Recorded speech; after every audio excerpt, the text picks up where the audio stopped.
Hi everyone. In this video, I'm going to talk about several tips on how to become a great researcher. Here are some points that I learned through my experience and that might be helpful for you. The first thing to consider is focus only on one or a few specific topics.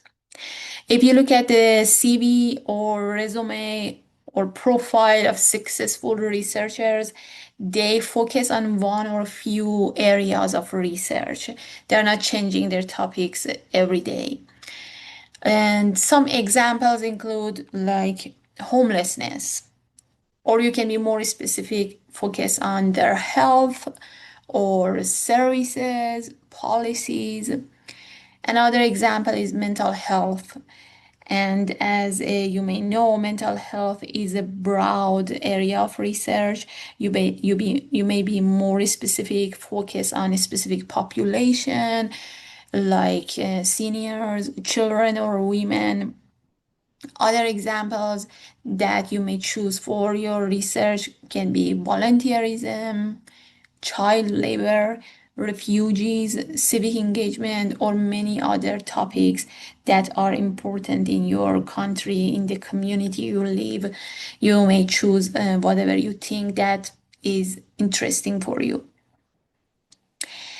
Don't jump from one topic to another. This makes you not become an expert in one area. When you change your topic of interest frequently, you're going to learn a little bit about many different topics, and you're not going to get in-depth knowledge in one area. If you're at the earlier stages of your career as a researcher, it's okay if you explore and discover different topics to see what interests you and what is beneficial for your society or community. But after a while, uh, stick with one or a few specific areas and become an expert in that area. The second tip I have here is the first one of the first most important steps in becoming a great researcher is to read, read, and read. Read as much as you can. Read until everything becomes redundant for you. You need to be familiar with the most important concepts, debates, researchers in your area. That means when you read a new article, you know you are seeing some names that say, oh, I know this person. I already read about some concepts that this researcher discussed. In other words, read until you get exhausted, that there is not many new stuff when you are reading again and again. For this purpose, read everything in both English and in your language.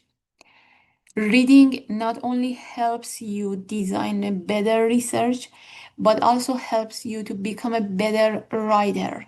You can choose better words, you can write better sentences as you are experienced, and you will also improve your language skills through reading. Here I'm going to show you where to find the materials that you can read and use for your research. The best way to do that is go to Google Scholars. I'm going to show you here a little bit one example.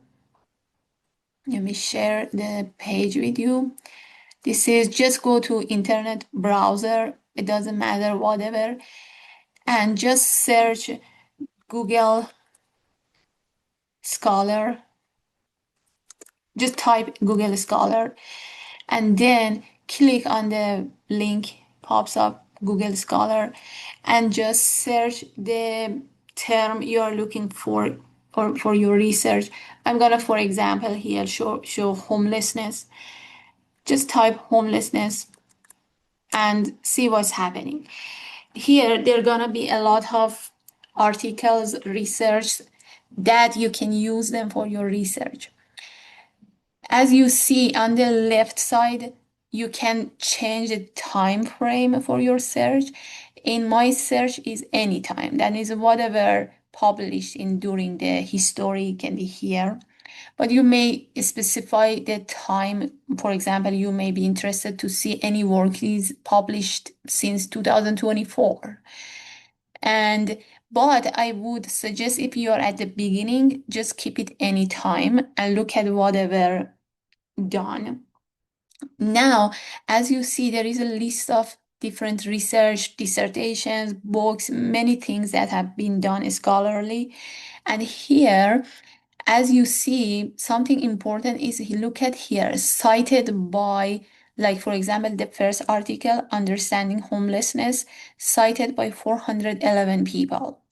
This is something that means it's better you read this article. That means many people in this area cited this article. They used this article for their research. Then you can learn a lot of stuff here. Or the next article is the new homelessness revisited, cited by 698 people. That's worth reading it. Or the next article again is cited by over 1,000 people. And so very good to read these articles to become familiar with this area.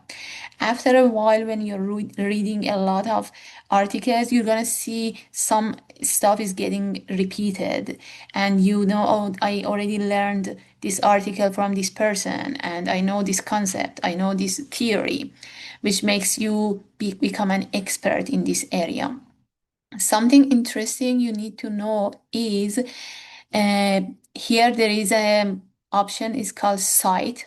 For example, for the first article, you can click on the cite. And as you see, there are different style of citing. You can copy them in your research. Just copy, paste in your Word file and use that in your paper after you read this work. The other important thing you need to know is on the right side, as you see, there are some links here. For example, it says pdf.nih.gov. These ones usually are open access. You don't need to have like library subscription, or you can just access many of these articles have links on the right side for free. They are open access, especially for those who are in developing countries. We usually do not have access to many of these articles, or we should have be a member of university library or something to have access to this stuff. But when you see these links, blue links, PDF links on the right side, many of them are open access, and just use these articles and read and cite them, use for your research. And sometimes if you see there is some research very important and you do not have access to them, that's fine. Sometimes we can contact that person. For example, here, research on homelessness and introduction. We do not have access to this. As you see here, there is no link. We may just click on the links on the name of the person, like Mary Beth Shen. You may search this person in Google and find her email address and contact the person. Many of the researchers are nice people. They are willing to share their paper with you for free. That's fine. You can do that. The other thing now, for example, if you are like living in Nigeria, you would like to study homelessness in Nigeria, just next step after you read everything about homelessness in general, just search homelessness Nigeria. This gonna give you more specific works about homelessness in a specific area in Nigeria. Then you review this stuff and look at them and see what works are done, and also go to the next page. Go next page. As you see, there are many pages. Look at many of these work and then design your research. This way you can design very specific research that already has not done, and you can have a better research design. Let's come back to our Word file, and the next and the last tip I would like to share in this video is write in a simple, clear and concise language.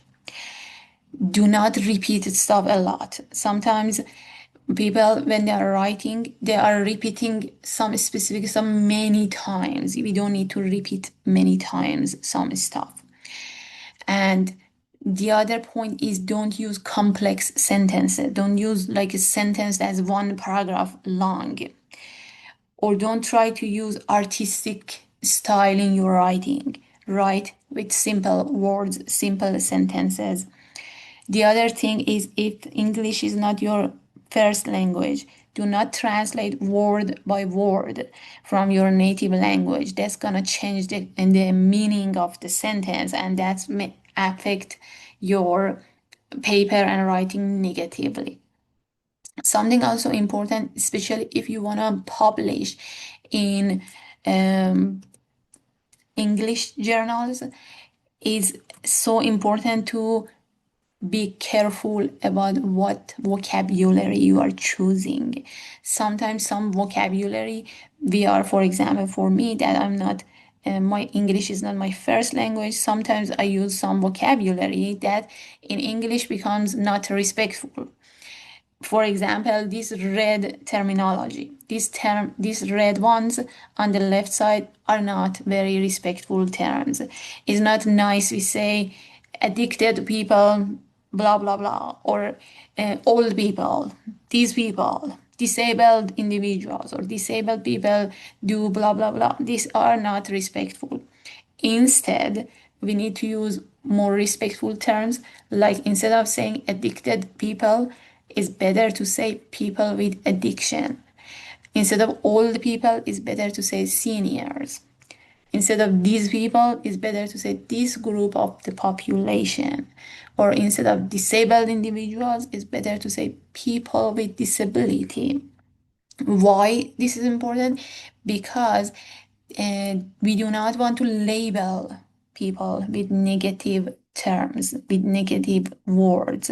To respect human dignity with any characteristics they have, we better to use the terms that do not define people. We are not defining people with addictions, with disability, or age.